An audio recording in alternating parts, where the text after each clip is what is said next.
The topic is the emergence of new minhagim, the new customs. It's a good time of the year to talk about this because just 2 weeks ago was Tisha B'Av, and I think that Tisha B'Av, more than any other day on the Jewish calendar, if you walk into Shul, if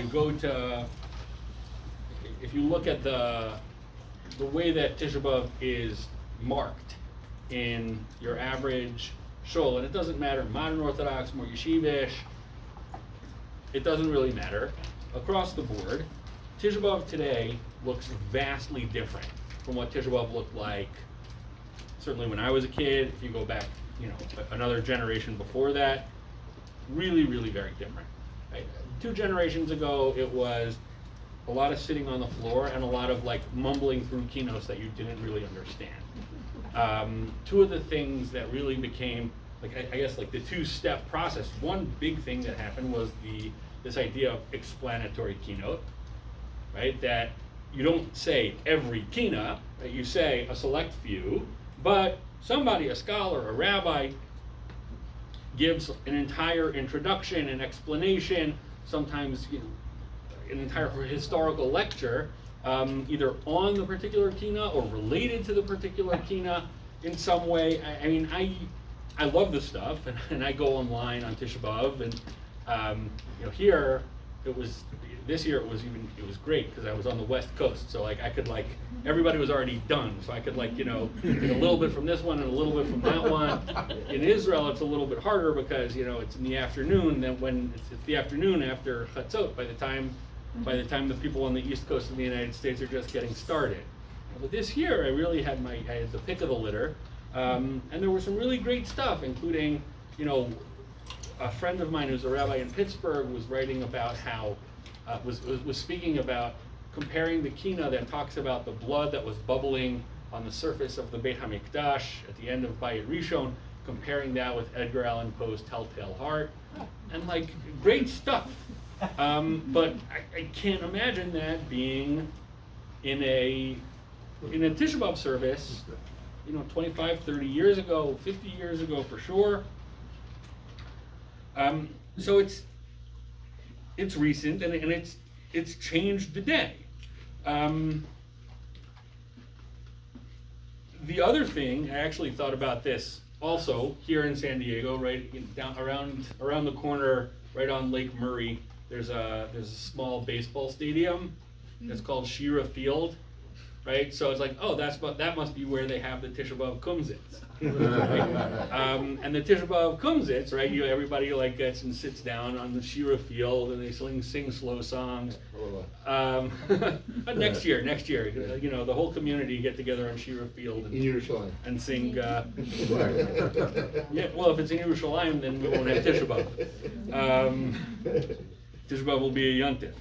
But the idea of the Tisha B'Av kumsitz is also something, my friend Chaim Seaman has written about this. The Tisha B'Av kumsitz is something that really, in the last couple of decades, has caught on. I think it's probably due to summer camps, right? I think that summer camps end up, you have to have programming for Tisha B'Av, and as much as singing, might be something that wasn't historically classically done on Tisha B'Av, it's probably better than whatever else they would be doing if they were at home and watching movies all afternoon or whatever. But this year, because it was Shabbat went into Tisha B'Av, we had 3 different kumsitzes at camp where I was in Running Springs. Right? You had one, after Seudah Shlishit, you had to finish Seudah Shlishit by sunset, right? And then you have an hour to kill before you can, before Shabbat is over, and you start, you daven Maariv, and you start reading Eicha.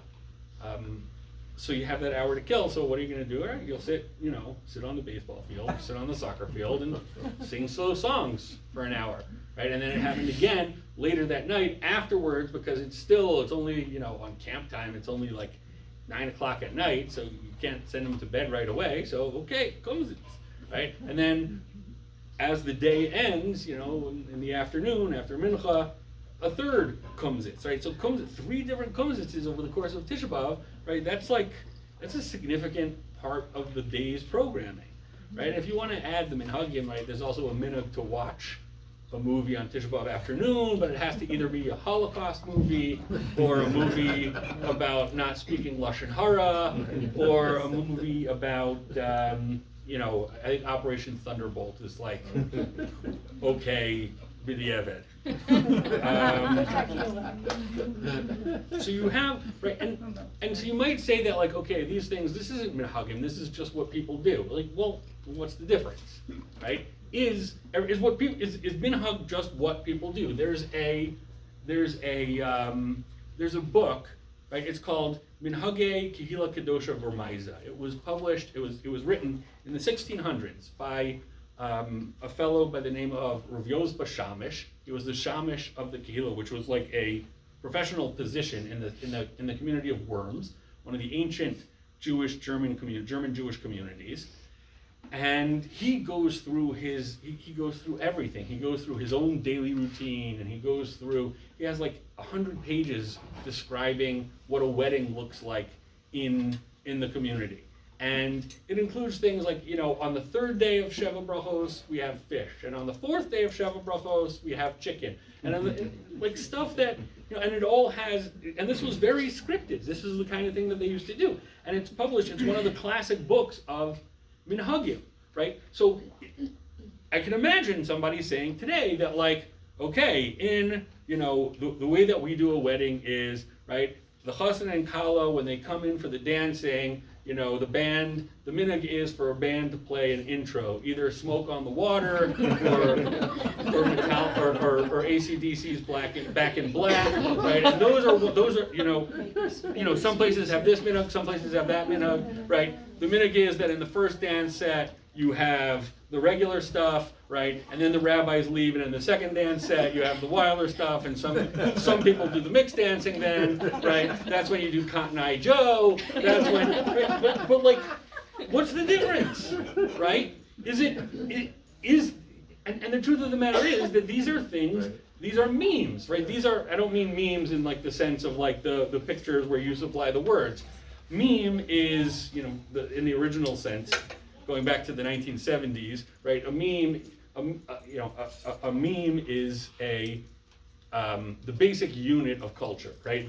It's like a gene is to the entire genetic code. A meme is to culture, right? And these things are derivative. These things like, I'm going to make a wedding based on other weddings that I've seen, and I've seen that people do this, and there is a certain logic to it, right? You don't want to start playing the Cotton Eye Joe until the rabbi's already gone.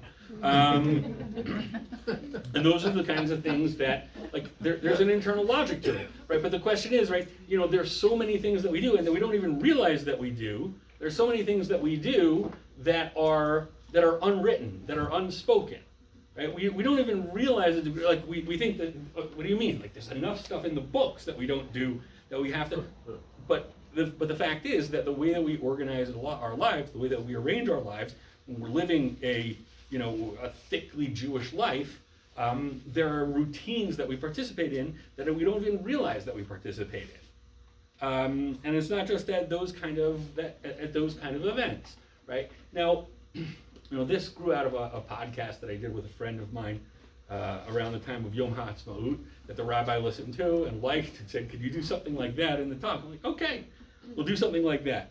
That same friend that wrote the article on Tisha B'Av, on the Tisha B'Av Kumzitz, Chaim Seiman. So, you know, turning back to Tisha B'Av for a second, so like you have a certain irony that Tisha B'Av, right, we have a lot of things that we're not allowed to do on Tisha B'Av, obviously eating and drinking, etc. That's one of the things, but it's also like not listening to music is one of the things that we have on Tisha B'Av, and also the 3 weeks, and it's also a day that we don't study Torah.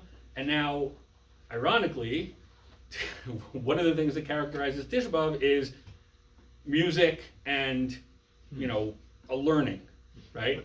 Right. So what do you do on Tisha B'Av? Like we spend the whole day, you know, singing and learning. This is not Shavuos. This is Tisha B'Av. Like, this is what we do.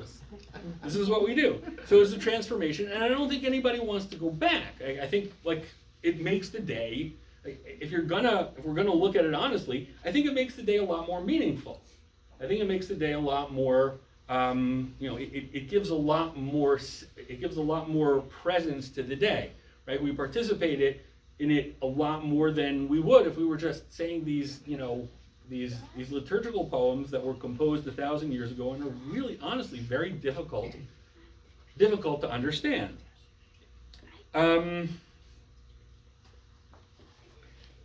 There's a story. This happened to me a few years ago, and I think that this sort of is almost like a key for me. It was a moment of revelation. Right? So I don't know what this Shol's Minhag is for Yom HaAtzmaut, but in Israel, in the Dati Leumi community, what usually happens is that there is a whole elaborate, you have mincha, and then you have what's called a tekes ma'avar, right, a transition ceremony to go from Yom HaZikaron, the Israeli Memorial Day, until Yom HaAtzmaut. You have speeches, and then there's an entire scripted liturgy for Maariv. You say a Mizmor Tehillim, and then you have this modified sort of Kabbalat Shabbat, but instead of saying Lecha Dodi Likrat Kala Pnei Shabbat Nekabla, you say the pasuk of Zeh Hayom Asa Hashem Nagila V'Nismachavo, right? It's just, like this is the day that God has wrought, let us rejoice in it, instead of mentioning Shabbat. And then, there's, you have the regular Maariv, but you use the tune for Yom Tov, right? The Nusach, right? The, Baruch Hu Es Hashem, right? That's how it goes. And, which is something that's only on the Shalosh Regalim, but, on the festivals. And then at the end, you also, there are certain recitations that you say, at the end of Yom Kippur, Hashem Hu Elokim a certain number of times, and Shema Yisrael a certain number of times, and then you sing Shir HaMa'alot to the tune of Hatikva, and you read certain psukim, and you blow the shofar. It's really just it's very elaborate, and it's also, you can tell that it's, what they say about a camel. A camel is a horse designed by committee. You really get that sense that a bunch of people around the table I think we should do this, and just sticking on all these different things, and it doesn't make it. There's no inherent logic. The closest analog on the Jewish calendar, on the traditional, before 75 years ago Jewish calendar, is probably Hoshana Rabbah. Hoshana Rabbah, where you also have this weird it's a weekday, but you add extra parts of the morning davening, and it's a normal davening, a weekday davening, but then the chazan puts on a kittel for part of it, and that's besides the whole the whole walking around with the whole twig meeting thing. It's a strange. It's like this chimera of all different aspects of It's part of Sukkot. It's also part of the Yomim Noraim. It's also a weekday. We're not exactly sure what it is. Fine. So Yom Kippur Mar. So my sons, who were here for Shabbat but declined to hear me a third time, they go to a local yeshiva, a local yeshiva high school, and Yom HaAtzmaut, they do it up. They have they invite the entire community, and there's a lot of singing and there's a lot of dancing on Yom HaAtzmaut, Israel's Independence Day, and there are some of the dads at a certain point decided, all right, this is schlepping along a little bit. This is taking a little bit too long. This is schlepping a little bit. We gotta, we do what middle-aged men do, and we made a breakaway minyan. Okay? In the parking lot or on the basketball court or something, a bunch of men just they were wandering around outside anyway. They had enough of the loud music. We should just daven Mar. Okay, we'll go daven Mar. Somebody gets up there to daven, to lead the davening, and they did everything like it says in the book. They just did it really fast, right? It was right? It doesn't. It was so. It seems so incongruous that, on one hand, in order to show that Yom HaAtzmaut is like a real yontif. They added all of these things, right, that don't really make sense, but they just added them anyway. And now a group of people getting together want to make a minyan, and they want to make the minyan in a way, because we don't really want to do it up like the way they do it. They don't really want, we want to do it half-heartedly, and I cleaned that up. We don't want to do this the whole way, but we still got to do it the way that it says in the Rina Israel Machzor, like the standard religious Zionist Machzor or Siddur for Yom HaAtzmaut, that we've got to do this, and we sing Shir HaMa'alot to the tune of Hatikva really fast, and it seemed really incongruous, but it seemed like actually like. But at the same time, I realized that no, that means that it made it, right? It means that it now has the status of minhag, right? Having the status of minhag means that you're gonna do it even if you're not into it, right? It's something that we do, right? It's something that we do reflexively. It's something that we do even when we're not thinking about it, right? It's like, it's like the airport minyan, right? Nobody davens with kavanah at an airport, ever, okay? If we even daven with kavanah when it's not an airport minyan, but nobody davens, right? But at the same time, it shows like a certain level of commitment. A friend of mine actually said, would joke around that, part of the, he was talking about obviously not every minyan in the world is an Orthodox minyan. There are more egalitarian minyanim, right? That, halacha notwithstanding, right? The point is that you never see egalitarian minyanim at an airport, right? You never see egalitarian minyanim clogging up the aisles in an airplane, right? Or after or during the 7th inning stretch of a baseball game, right? So it's yeah, you might say that oh yeah, this is the way we do it, and this is the way that we want to do it, and this is the proper way to do it. But until you get to that level of where it's reflexive, where I need to daven mincha, I need to daven with a minyan, I'm at an airport, I'm at a baseball game, what am I going to do? All right, we'll just do something ad hoc in the bleachers. It's not the same, right? It's not real. It hasn't caught, right? It's just it's something that's almost voluntary. If you want to say that it's real, if you want to see what's real, what has stuck, what is something that this is something that people honestly do, and it's going to be hard to get them to stop doing it. Look at what they do when they have no kavanah, right? And I think that that's something that you see there with the. I think that's something that you saw there with that I was witnessing there with this Yom HaAtzmaut minyan, right? It became real enough that when people were just mumbling it, they were still mumbling it the new way and not the old way. Now this does have a downside. I personally, I'm a big fan of the regular Kabbalat Shabbat Nusach. It's beautiful. It's sublime. For the most part, every Friday night when somebody gets up there to daven, they're just, sort of going through it relatively quickly. They're not paying attention to it. They're not really doing it in a nice way. If they want to do a nice davening, they're going to do the, I don't like using his name, the festive Nusach. I don't like. Yeah, I think the jury is still out on that guy, or the jury is not out, but the jury should be out. If you want a nice festive davening, you use that nusach, right? And everybody sings and everybody claps and dances, which, by the way, are problematic activities on Shabbat, right? Singing and clapping and dancing on Shabbat are problematic. But no, when we're going to do a nice davening, we're going to do it that way. And all of these changes that I'm talking about, the changes in Tisha B'Av, the changes in Yom HaAtzmaut, the changes in Friday night davening, those are all things that happened in living memory. And by the way, lest you think that like changing the nusach on a Friday night, changing the tunes that we use on Friday night is not a big deal.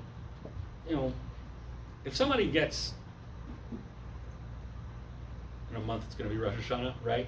Let's say you get a chazan for Rosh Hashanah, and the first night he gets up there, he gives a clap, and he's like, Baruch Hu Hashem Amurach. He's not coming back next year. Okay? Even though, halachically, is there anything wrong with just having like a regular, like no tune at all?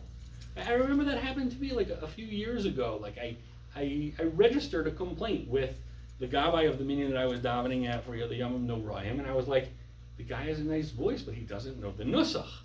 And the gabbai was like, is that a halacha?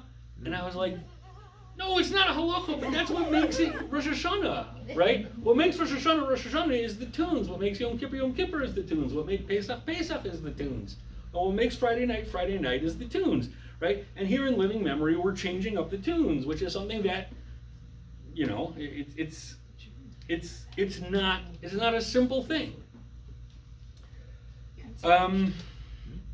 Sometimes, right, the shul here I noticed doesn't say V'yitin Lacha on Saturday night, right? It's this whole thing that they used to say in Ashkenaz, like it takes 10 minutes to say.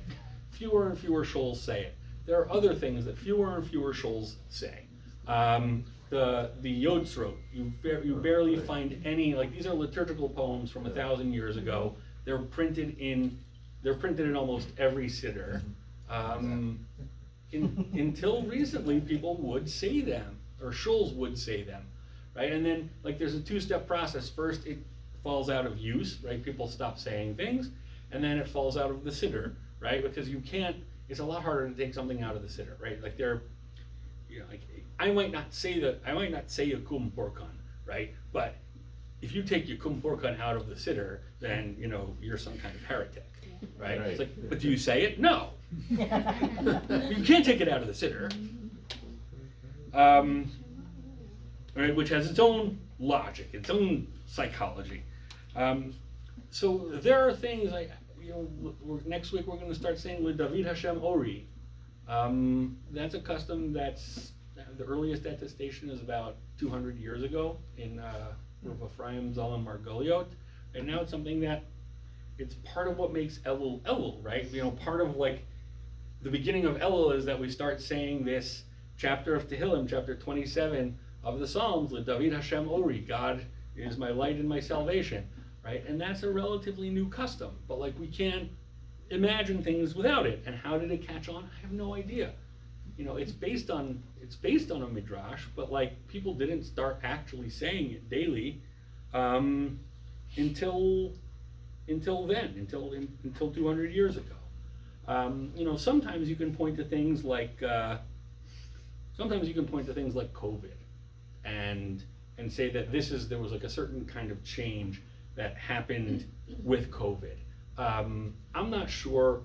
It's going to take a few years to figure out, looking back, like what changed in our communities with COVID. But if we go back a few years before that, and to the 1831 cholera epidemic, in 1831 there was the first major outbreak of cholera in Europe, and it decimated communities in Central Europe.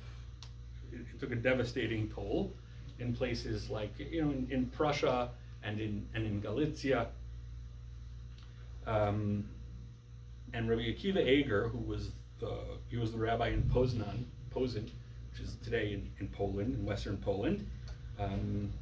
He was one of the people that he was working with the government. He actually got a citation. He got an award from the Kaiser of Prussia for his work on behalf of the Jewish community during the cholera outbreak. It was like a real great Kiddush Hashem, a real sanctification of God's name. And one of the things that he did, and this is not directly public health related, was there were so many people saying Kaddish. Now, the old custom was only one person said Kaddish. One person would say Kaddish, right? One, Kaddish Yato, the mourner's Kaddish.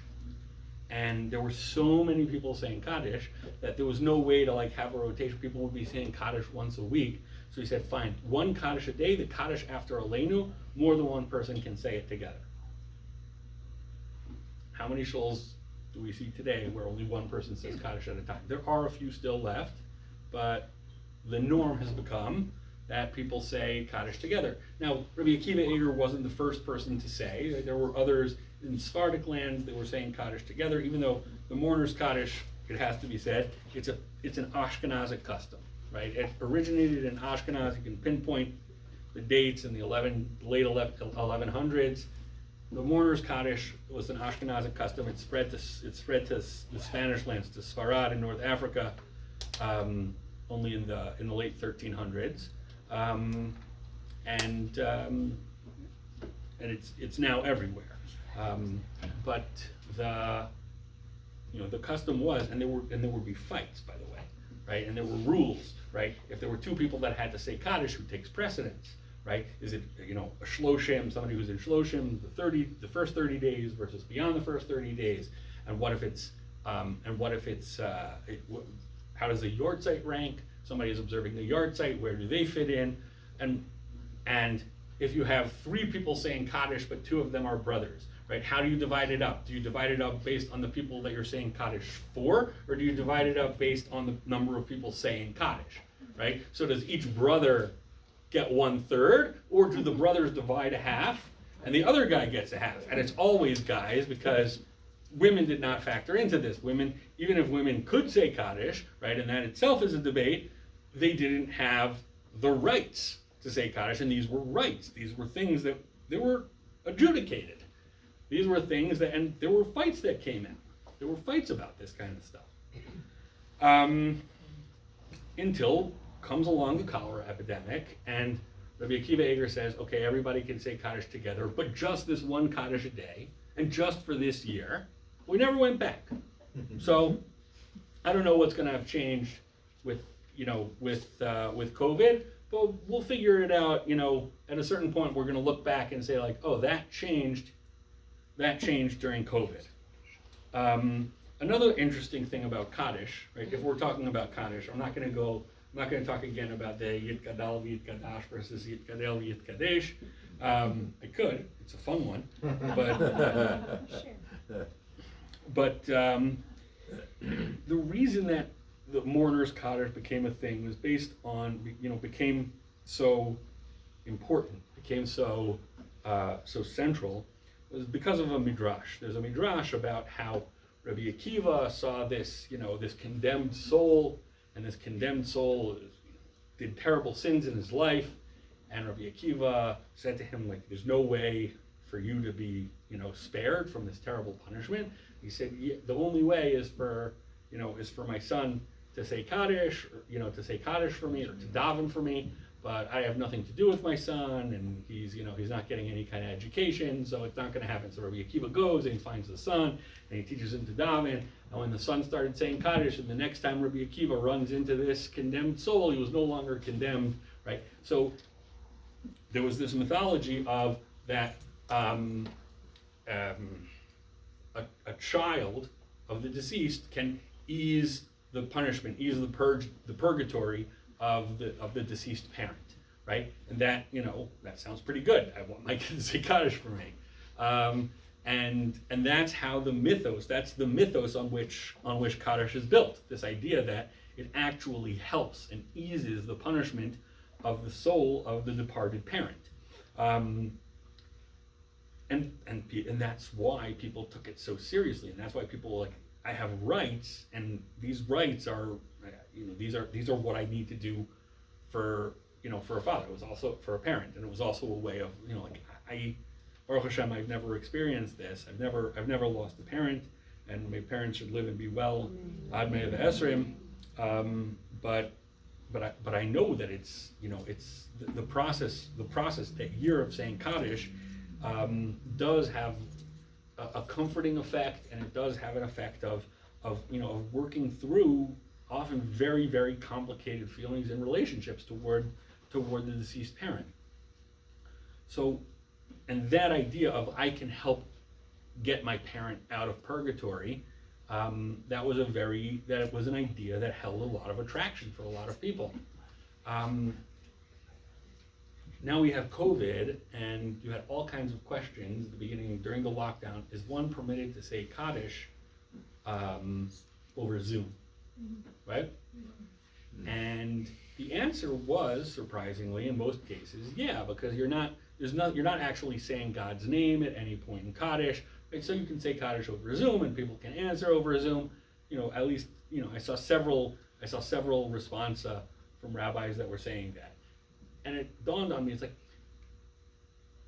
the question of whether or not you can say it, I mean, it's an interesting question, it's an important question, but nobody's asking if it works, right? Nobody's like, does saying Kaddish over Zoom get my parent out of purgatory, right? And it's like, it sounds kind of funny, right? But it's like, that's the entire institution of Kaddish. That's where it's all coming from. And that's no longer on, and I think that on some basic level, that is sort of part of what we want, what we're going through when we say Kaddish, but it's no longer at the conscious level. It's no longer at the conscious level of, when I say Kaddish, I am, I'm doing it on behalf of my parents to ease the punishment of my parents' soul. Maybe the parents, think about it that way, right? When they talk about, my Kaddish, right? The kids that's going to say Kaddish for me, that's going to make sure that I get some kind of eternal reward eventually and ease my punishment.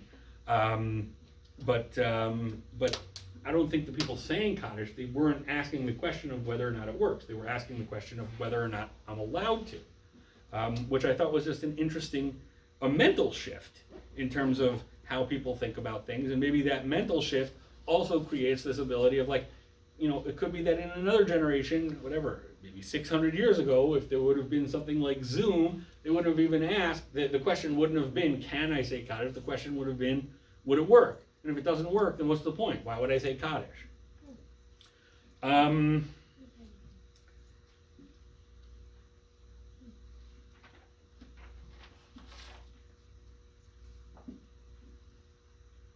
Another liturgical one is Hoshano, right? Hoshano, we mentioned Hoshana Rabbah already. So I remember, and this is, again, these are living memory, right? I remember when I was a kid, in most shuls, Hoshano was after Musaf, right? All the way at the end of davening. So you would daven the first part of davening, Shacharit, and then everybody would take out their lulav and etrog for Hallel, right? For the, you hold the lulav and esrog during Hallel. And then you would put the lulav and esrog away, and you would have laning, and you have musaf, and then you would take out the lulav and esrog again for Hoshanos. That's the old custom. That's how things were. And, that's how virtually every custom had it until a few generations ago. Now, it's sort of been shifted where it's very rare to find that. It's almost always done right after Shacharit, right after Hallel. I don't know what they do here. Do you do it after Hallel here? Yeah. So you would do it after Hallel. And again, what's that? The Siddur doesn't say it that way. The Siddur doesn't say it that way. Like I said, the Siddur always lags behind what actual practice is. Sure, that's the practice. That was the original practice. The practice in the Beit Hamikdash, there would be Hoshanot after Musaf. After the Korban Musaf. After the Korban Musaf. Okay. That is interesting. I think that the reason that this custom changed was a convenience factor, right? You take out the lulav, you put back the lulav, you take out the lulav, you put back the lulav. Here, you take it out once, you do Hallel, you do Hoshano, and you put it back, right?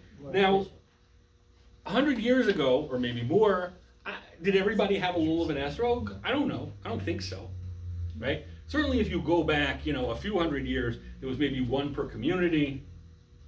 I think that by the time you got to the early 20th century, there were, it wasn't just one per town. There were a number of people. There's a great teshuva from, it's in the Teshuvot of the Ramah, a responsum of the Ramah, where there were two communities in Padua. There was an Ashkenazic community in Padua, in Italy, and there was a an Italian community, meaning a native Italian, what they call it, Italki community there, and they were in different parts of the city, and there was only one etrog in the entire city, and so what they did was they had, the Ashkenazi community, they used it for their davening, and then they had somebody run it over to the other shul so that they could use it. And the shiloh was, in one particular year, a bunch of university students who, weren't always good to the Jews,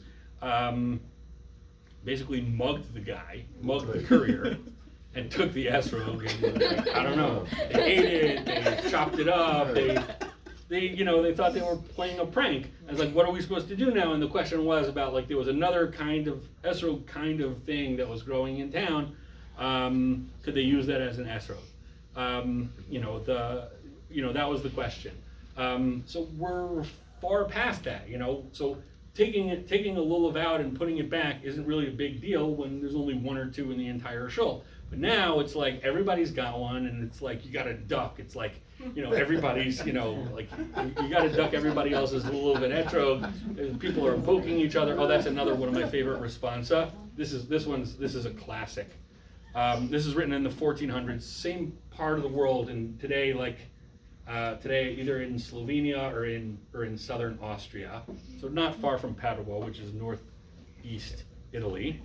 A guy had a bone to pick with another guy in the community, so he used the Hoshanot as an excuse to beat him up, right? And because he had plausible deniability, he's like, "What? It was just, everybody's in there. It's like a mosh pit in there, And so I couldn't, well, it was all an accident." But they said that, they found, there were people that overheard him before Hoshanot saying, "Oh, I'm going to use Hoshanot as an excuse to get this guy." So they were able to impose sanctions on him. It was circumstantial evidence, but it was enough to impose sanctions on him. But you get the idea that, Hoshanot was quite the crush. Even if people didn't have, even if not everybody had a lulav and etrog, right? But the convenience of putting the lulav back and putting the lulav and etrog back and then taking it back out, I think that's what drives this change in the custom. Now, it is interesting because on Shabbat, where we just say Hoshanot in place and we don't even go around the bima and we just do what we do from where we are, there would be no reason to change it, except that now, and I do remember when there were shuls that they did on Shabbat, they did it after Musaf, but during the week they did it after, we do Hoshanot after Hallel, and now even on Shabbat it's moved to right after Shacharit, where there's really no reason for it. So again, living memory. It's based on convenience, but there's this constant change. And I'm not even getting into. We could get into things that I call what I imagine my Bubby used to do, or what I imagine my Zadie used to do, right? And here I'm talking about things like Schlissel Challah, or the challah in the shape of a key that's baked on the first Shabbat after Pesach, or Tfilah Tashla, that on the second day of Nisan there's a special tefillah composed by Rabbi Yeshayahu Horowitz that's supposed to be recited, and it's supposed to help with livelihood. Or on Tuesday of Parashat B'Shalach, on Tuesday of it falls out in the winter, saying Parashat Haman, right, the description of the first instance of the manna falling from heaven, right, and that's also supposed to be some sort of a segula, some special properties that help with the livelihood. There's what to say about all of these. I think each one has its own dynamic. I wrote something a few years ago about the Parashat Haman, saying reciting that passage about the falling of the man.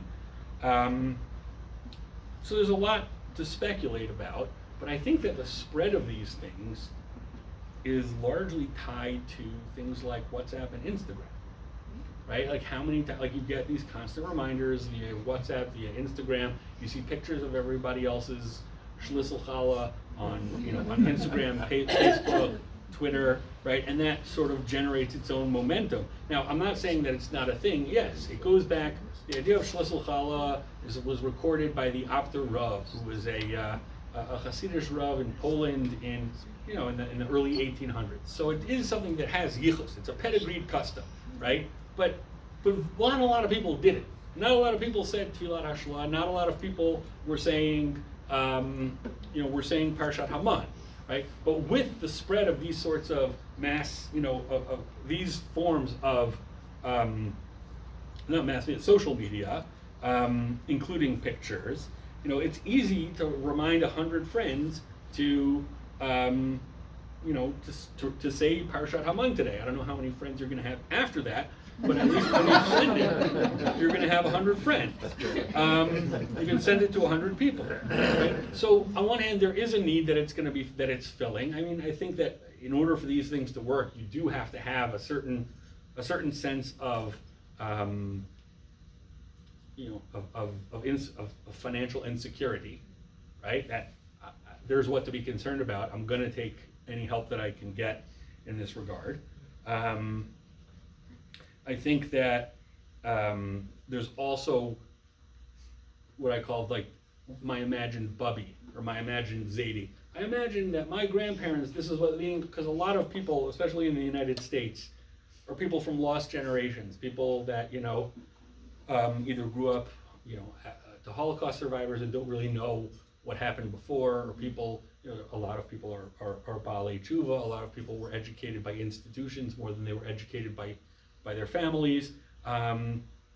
So there's this sense of like, oh yeah, I want to return to roots, but I don't know exactly what those roots are. I don't know exactly what my grandparents were doing. So I hear about this custom that, and by the way, I think that this is a lot of the appeal of Chabad, right? That a lot of the appeal of Chabad is this nostalgia factor that like, I imagine my great-grandparents looking like that and doing these things, even though there's probably a 0% chance that your great-grandparents looked like this Chabad couple and did the customs that they're doing. But it's imaginary, so what difference does it make, right? I imagine that that's what they look. They look like something that plausibly I could think about how my grandparents looked, my great-grandparents looked. And I think that also part of it is like, there's the prosperity gospel, I think, is also part of it. That this idea that like, if, belonging to one income bracket or another is not totally arbitrary. I mean, I think in a lot of ways there is a lot of arbitrariness in terms of how much, what income bracket a person is in. There is a lot of arbitrariness. It has to do with a lot of factors that are completely out of our control, but we want to feel like we are somewhat in control of that. We want to feel that if we do have comforts and we do have wealth, it's not something that's entirely arbitrary. It's not something that's entirely, by the grace of God, but it's something that I actually have a little bit of control over, right? And I think that these sorts of recitations allow us to assert a little bit of control over that and say that this is something that, yes, if I have wealth, it's because, I've been religiously reciting Parshat Haman or religiously, baking Schlissel Challah or whatever. And of course, there are also minhagim that haven't caught on, right? And sometimes, it's pretty well known at this point that I don't know when it was, 30, 40 years ago, there was almost as a joke, it was started, to put an orange on the Seder plate. I don't remember exactly what the context was, but like, it was something to, I think, I don't remember what it was. But like, we think like, oh, orange on the Seder plate, yeah, that's laughable. That's a joke. Who puts an orange on the Seder plate? Our ancestors didn't even have oranges. It's like, oh, is that really any weirder than Schlissel Challah? Is it like baking challah in the shape of a key or baking a key into a challah? Is that weirder? I don't know. There was a reason. What was the reason? for the orange on the Seder plate? No, think it well, was- what you said about that they were not around in our great-grandparents' Oh, maybe our great-grandparents, yes, but if you go back much further, no. I mean, I don't know when oranges became part of the cuisine of various Jewish communities. Obviously, in Poland just doesn't have the climate for it. But there are places that did have the climate for it. But either way, we know that the orange on the Seder plate is a relatively new, an invented custom, right? And that's why we think about it as like something somewhat laughable. But I mean, really, is it? How different is it? And I think that part of what makes it different is, well, who does it? And right, if the people that are doing it are people that we think are trustworthy, serious people, then maybe I'll do it too. But if we think that the people are that are doing it are a bunch of clowns, then I'm not going to do it. But I don't think there's anything inherent to the custom, right, that makes it any more objectively worthy of rejection than a lot of customs that we do keep. Meaning, if Chaim Kanievsky had put an orange on his Seder plate, then a lot of us would be putting our oranges on our Seder plate. But Chaim Kanievsky didn't put an orange on his Seder plate. Probably didn't make shlisel challah either, but whatever.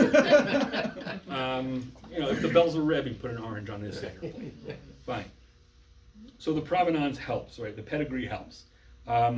Connecting to something that looks and feels like your bubby might have done it also helps. And our bubbies didn't have oranges, right? If we were Ashkenazim, then our bubbies didn't have, our bubbies were in climates where they didn't have it. So what's the upshot here? Where am I going? Where do we go with this? If you see Judaism, the examples that I brought, the examples that I tried to bring, were things that have changed in living memory. Things that either looked very different or didn't exist at all when I was a kid. That have changed since I was a kid. The idea that Judaism doesn't change was never anything other than propaganda. It was a convenient myth for both anti-Orthodox, for both Orthodox and anti-Orthodox Jews, right? The Orthodox Jews wanted to say, those movements, they change, we don't change. And the opponents of Orthodox Judaism were like, that's a fossilized remnant of Judaism. It's not, it's not changing, it's not getting with the times, right? So it was convenient for everybody to think of Orthodox Judaism as something that doesn't change. And it's been internalized to a great degree. A lot of us who, whether or not you're thinking about it as a pro-Orthodoxy thing or an anti-Orthodoxy thing, a lot of us have internalized this idea that, Orthodox Judaism is Judaism that doesn't change. And I think we can say with confidence that it does. It shouldn't be surprising, but the only thing that's surprising about it is how many people it surprises. I think that the change has to be imperceptible, right? It's usually not done with like somebody claps on the bima, it's like, from now on, right, we're gonna do kumsitzes and explanatory keynote on Tisha B'Av. No, it doesn't work like that. It started with, one Rav who knew a lot of history or knew a lot about the keynote and said, like, okay, I'm gonna sit and I'm gonna explain this keynote before we learn it. And then after, a couple of hours, it's like, I don't think we're gonna get through all the keynote this year. So next year we'll pick up where we ended this year, right? And then, and the next year, if the first year it was just the regular crowd of 25 people, the next year 200 people showed up because they heard about it, meaning it worked. There was something to it, right? And it was never, and again, it was a groundswell. It was from the bottom up. It wasn't something that, was dictated from above, right? Camps needed to pass time, they sang, right? And now you have like these live webcasts from the Kotel on Tisha B'Av afternoon with like all the different youth groups getting together with one, they call it the Kumsitz of Klal Yisrael, where you have thousands of teenagers kumsitzing in the Kotel Plaza as Tisha B'Av ebbs away. That started with, a couple of people sitting on a lawn somewhere on Tisha B'Av and like just wanting to express something. And then the next year it just grows. And this is how this is how things happen.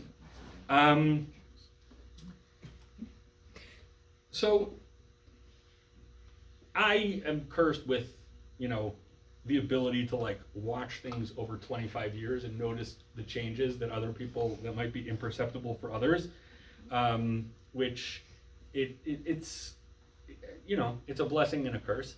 But I think that unless you're paying attention, a lot of these changes that we've undergone in the last generation are going unnoticed. There's in response to internal needs, rarely to external pressures, and the changes are from the bottom up, because where does it come from? It comes from a general sense that on Tisha B'Av, you're feeling what you're feeling, and you feel like hey, I could use a kumsitz, and that's how it starts. Shavua Tov.